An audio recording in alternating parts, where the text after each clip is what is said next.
I'm David Bowe. I'm President of Glenside Hospital Historical Society.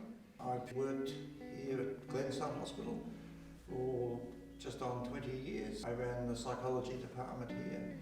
I've seen a lot of changes. The hospital has shrunk to about a quarter of the size that it used to be. We used to run tours of the hospital for health professionals who were doing their training. Also, when One Flew Over the Cuckoo's Nest was in the curriculum, we took Year 12 students around. So I've been doing tours of the hospital and of Z ward since the 1970s. I don't find the hospital at all spooky. I used to have an office in the main building and I lived across the road, so I would think nothing of walking through the grounds at midnight or afterwards. What I found most interesting is, although I've known this building since the 1970s, almost every time I came I learnt something new. It's like filling in a jigsaw puzzle. Little pieces fell into place. People are always interested to know when the first woman was admitted here, and I don't have a definite answer to that one. We know that there were women here in 1973 and possibly 72.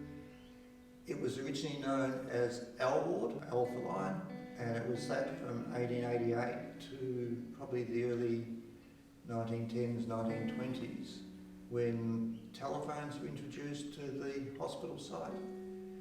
And there's a problem when you answer the phone and say, hello, this is L ward. It could easily be heard as, hello, this is Hell ward. The hospital was always, particularly in its early days, mindful not to spend money unnecessarily. Scored all its sheets and towels and things all marked with the letter L.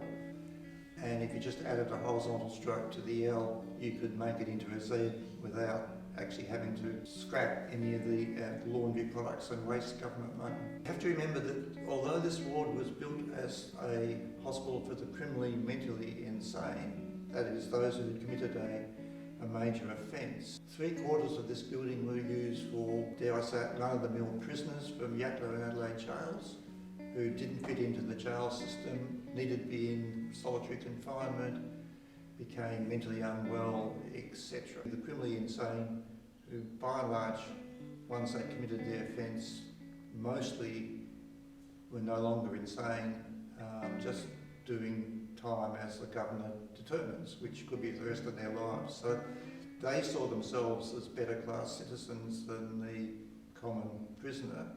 In the early 1950s, they decided to replace the room we're sitting in, which was a combination day room and dining room, with an external dining room where meals could be prepared rather than trucking them over from the hospital kitchen.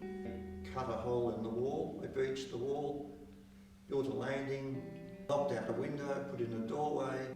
One of the inmates was given the job of tidying up, cleaning up after the meals.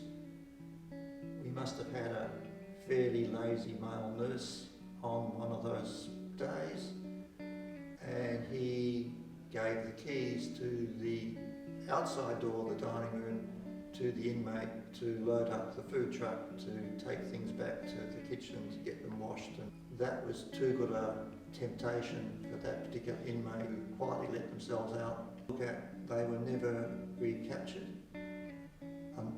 The unfortunate part is the person clearly decided that they were never coming back, and they found themselves in Brownwood Creek and they hung themselves from a tree.